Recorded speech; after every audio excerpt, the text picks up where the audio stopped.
Herkese selam. Özellikle bugün bir şey okumak istiyorum. Rahman suresi.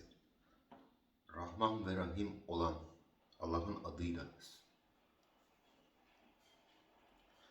Önce şöyle bir sıralama yaptım okumak için ve kainatın oluşu ve dünyanın oluşu, esir maddesi ve enerji, frekans, ses, bunların hepsi iç içe geçik şeyler zaten. Özellikle buradan başlamak istiyorum ki biraz daha net olsun. Yani kullanma kılavuzumuzu, insanın kendi kullanma kılavuzunu anlayabilmesi için. 5. ayet şöyle bir şey söylüyor. Güneş ve ayı hesap hesap ile yaratıldı. Yani hesaplandı. Baktığın zaman yani hesap deyince bunların hepsini hesaplayarak döngüsel ve milimetrik olarak hesaplaması lazım. Yaratıcı ona göre ve oluşum yani evre diyelim yani yaratılış dünyanın, diğer gezegenlerin hepsinin birer ana temel noktası var. Neden? Özellikle 5. ayet diyor. Güneş ve ay hesaba bağlıdır. Şöyle bir şey söyleyeyim. Yani baktığın zaman dünyanın ana çekirdeği ve katmanları 5 maddeden oluşur. Bunun hesabını ettiğin zaman Güneş 1, 2 Ay diyelim, 3 Merkür, 4 Venüs, 5 Mars. Bunların içindeki maddelerden hepsini harmanlayıp ana temel noktayı oluşuyor. Rabbim bu şekilde yaratıyor. Yani her şey iç içe geçmiş bir şekilde. Her şey, hiçbir şey nedensiz değil. Ve sonra evrelere baktığın zaman 5 evreden oluştuğuna göre Güneş altını temsil ettiğine göre Ay gümüşü temsil ediyor. E, Merkür demir, Venüs lav magma, e, Mars da bakır ve her şey yani iç içe bu 5 evre birbirini konektliyor ve tamamlıyor. Yeryüzünün oluşumunu, dengelemesini, yani ana maddeyi önce demir dönecek ve magma saracak ve toprak oluşması için diğer materyalleri birbirine karışacak ki toprak oluşabilsin. Ve oluştuktan sonra sonraki ayet kaçıncı ayet diyor? 10. ayet. 10. ayet neyi anlatıyor bize? Yeryüzünü mahlukat için serdik. Yani sermek ne anlamına geliyor? Yani oluşturmak. Dağları, tepeleri, dağların altındaki uzalları yani dengeyi sağlayabilmesi için her şey nizam oluşabilmesi için ovalar, yani çukurlar, vadiler yani aklınıza ne gelebiliyorsa doğada önce yaşam oluşması için. Sonra 11. ayete geliyoruz. Yani aslında her şey sıralı ve rakamlı. Buradaki ayetteki rakamlar da çok önemli. 11. ayet diyor ki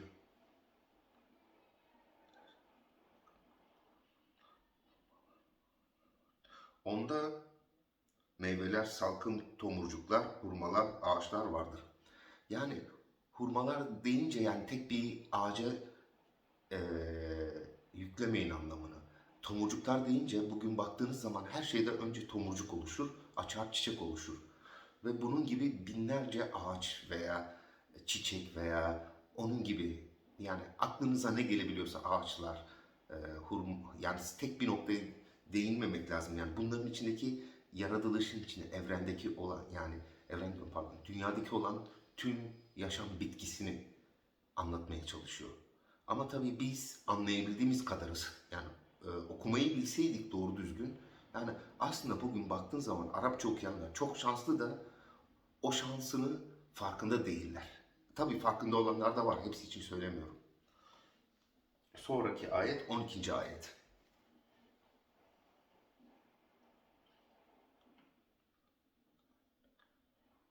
Çimleri, taneler ve güzel kokular, bitkiler vardı. Yani yaratıyor çimler. Yani çimin kokusuna baktığın zaman bugün yeşil ne kadar güzel kokuyor. Doğan kokusu. kokusuna bak, ağaçların kokusuna bak veya diğerlerinin kokusuna, her şeyde bir koku ve tat, e, yani ana temel noktaya geldiğimiz zaman yani bu 5 katmandan oluşan şey senin vücudunda da 5 katmandır. Yani insanın 5 duyusu yok mudur?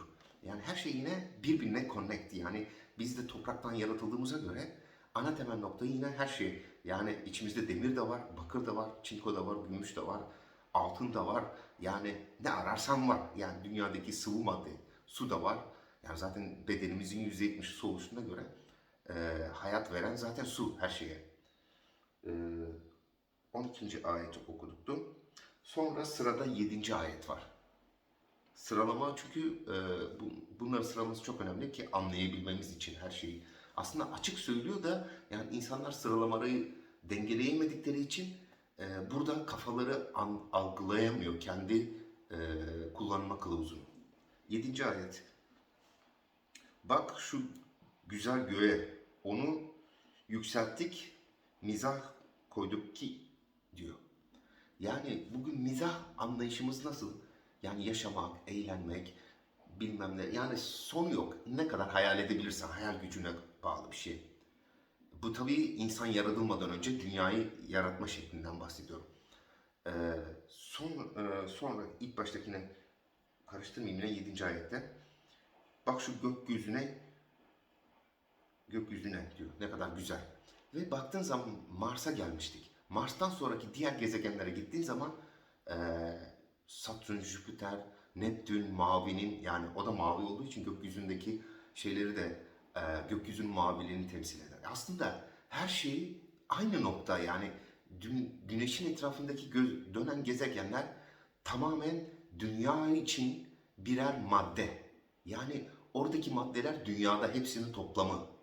Yani tek bir noktaya toplamış Rabbim bunları yaratan. Hepsini böyle açık bir şekilde gösteriyor zaten. Her gezegendeki olan maddeleri topladığın zaman dünya oluşuyor. Dünyanın içinde de insan oluşuyor. Yani bize aslında baktığın zaman evren olan dediğimiz şey insandır. Yani ana temel nokta buna dayanıyor zaten. Sonra kaçıncı ayet okuduk? 7. ve 13. ayet. Dünyanın oluşumu. Şimdi Rabbinizi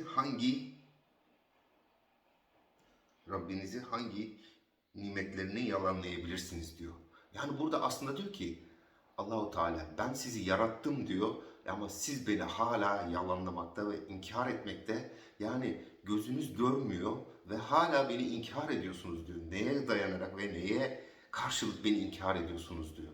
Yani ben diyor sizi evren gibi yarattım diyor. O derece büyüksünüz diyor ama siz diyor küçücük bedeniniz içinde olduğunuz için kendinizi o derece küçülttünüz ki aşağıların aşağısına dönüştünüz diyor.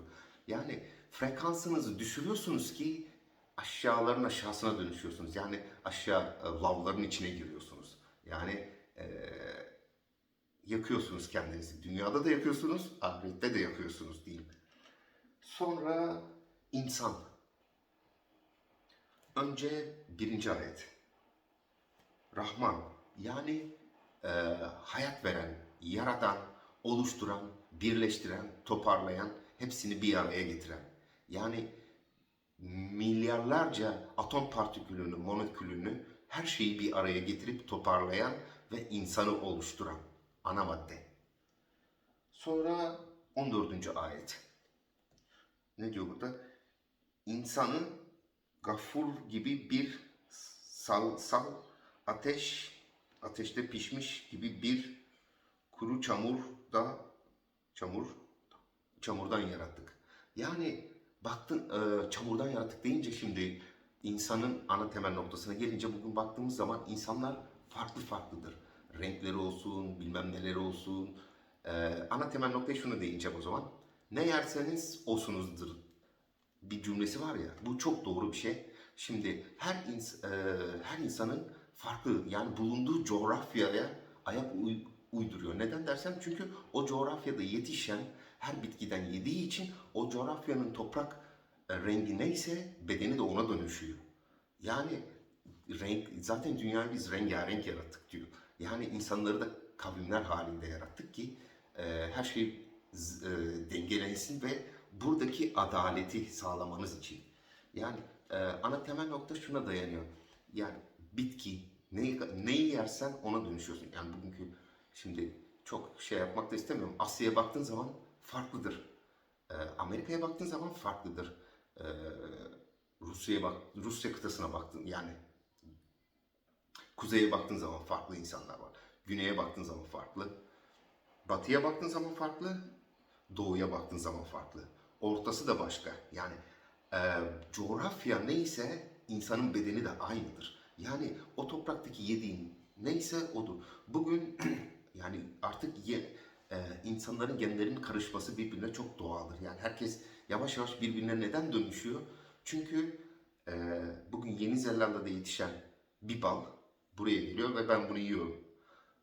Brezilya'da kesilen bir sığır eti orada kesiliyor, burada ben yiyorum.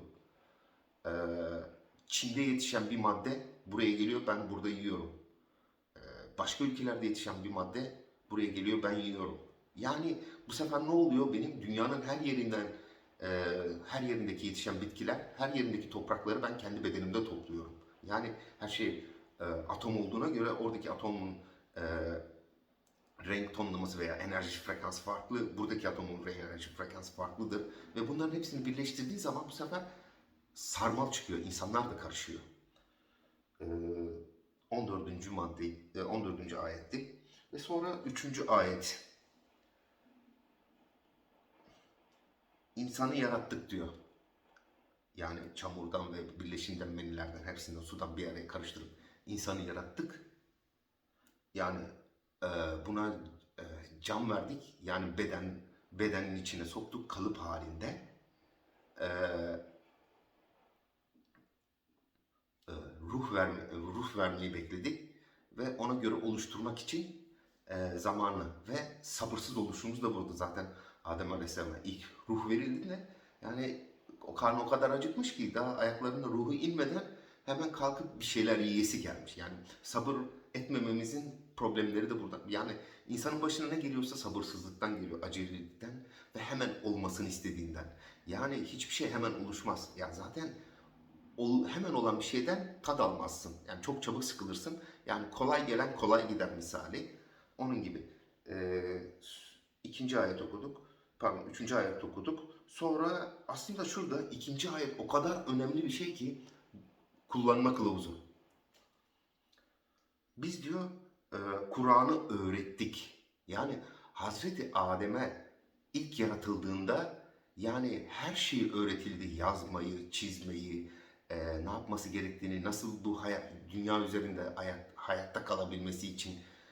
Yani aklınıza ne gelebiliyorsa bugünkü yaşadığımız hayat nasılsa aynı şekilde yazmayı, çizmeyi, okumayı, bilmem yapmayı aslında burada şeyi de söylüyor yani ses frekansını. Yani Allah'a ne için dua ediyoruz? Sesimiz frekans olarak gidiyor oraya. Biz göze göremiyoruz. Her şey bir frekans zaten. Sonra ne için dua ediyoruz? Aslında Kur'an'ı ezbere okumamamız gerektiği de bunu diyor zaten Allahu Teala. Hiç akletmez misiniz diyor. Hiç düşünmez misiniz? Birazcık yorun beyniniz, birazcık düşünün, sorgulayın. Yani sorgulamadan hiçbir şey yapmayın. Sorgulayın diyor. Yani Kur'an'daki yazanı anlamadığınız sürece sorgulayın. Kendinizi akledin, düşünün. Bunu anlatmaya çalışıyor. Ee, Üçüncü ayet, ikinci ayet, sonra dördüncü ayete gidelim. Ona güzel beyanı belirttik. Yani güzel beyanı belirtmek şu anlama geliyor.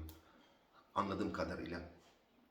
Bir şeyi nasıl yaşaması gerektiğini yani ilk cennette yaratıldığı için orada güzel beyanda bulunduydu Allahu Teala. Şunu şöyle yaparsan şöyle olmaz, bunu yaparsan böyle olmaz. Yani şu meyveden yersen böyle olur. Sana şu meyveyi yasaklıyorum ki e, şu şekilde söylüyorum. Bu ağaçtan ye, bu ağacın meyvesini yeme ki zahmet çekenlerden olmayasın yani. Biz bugün dünyaya gönderilme sebebimiz de zaten yaratıldı. Yani Adem'in ne yapacağını da bildiği için Rabbim hazırdı her şey. Sadece onun bir şeye vesile olması lazım ki onu oraya gitsin.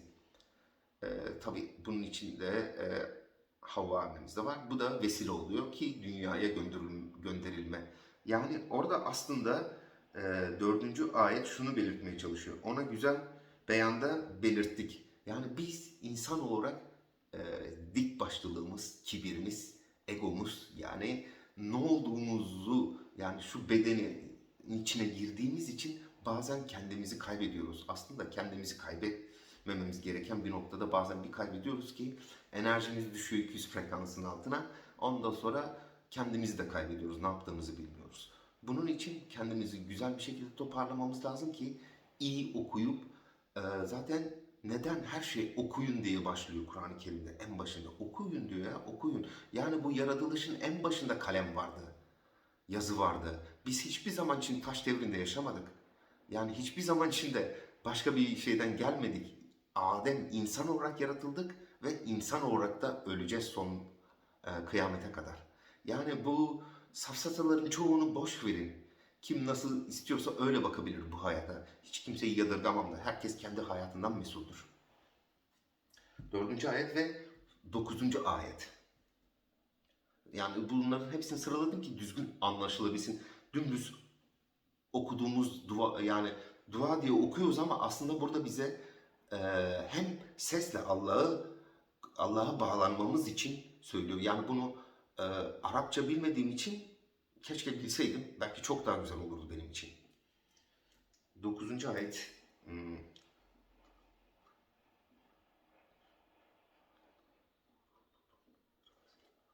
Tartıyı diyor adaletle doğru tutun, teraziyi aksatmayın. Burada yaşamamız gereken, yani şimdi çoğaldığımız için, insanoğlu çoğaldığı için bu sefer fesat, kıskançlık, eşitsizlik, adaletsizlik, yani herkes birbirinin hakkını yeme. Yani bugün baktığınız zaman örnek veriyorum, pazardan 1 kilo bir şey alıyorsanız onda 1 kilodan 1 gram eksikse o senin hakkına giriyor. Ve e, onun hak olarak sen ondan talep edebilirsin. Yani bugün baktığınız zaman bir kuruşu bile hesabını soracaklar. Yani adil olun. Yaptığınız her şeyde adil olun, dürüst olun. Kimse, yani o derece ince bir hassas terazi var ki, yani sizin bugün yaptığınız, yani hak yemeler, bilmem ne yapmalar, yani o konuda çok şey yapmak istemiyorum. Yani benim de çok hakkımı yediler. Ya Allah bilir. Yani çok da hiç konuşmak da istemem. Yani bu sadece benim için değil, herkes için aynı şey. Yani siz yapmayın ki karşı tarafta size yapmasın. Yani bazen düşünüyorum, ben mi bir yerde hata yaptım diye, bu şahsi olarak. Belki de atalarım yaptı ki benden çıkıyor. Yani bu da olabilir. Yani 7 kuşağa kadar, belki Adem'e kadar bağlıyız enerji olarak. Ses frekansından üzerinden gidersek, yani monokül olarak gidersek, yani bendeki olan monokül Adem'de de var. Hani zaten hepsinin aktarma geninin değil miyiz? İnsanlar çoğaldı ve bu şekilde oluştu. Amaç da bu şekildeydi. Ve son insanla alakalı 8. ayeti okuyacağım ve ondan sonra videoyu bitirip diğer varlık boyutlarına alakalı başka bir video çekeceğim. 8. ayet diyor ki,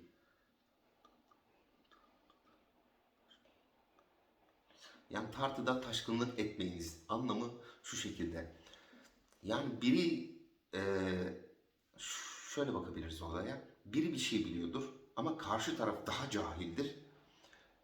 Kendi egosu ve kibiri yani bilmeme korkusundan dolayı karşı tarafa baskın gelmek için eee, nasıl söyleyeyim, cızgar olur veya sesini yükseltir veya adaletsizce ona müdahale eder. Yine onun hakkını yer.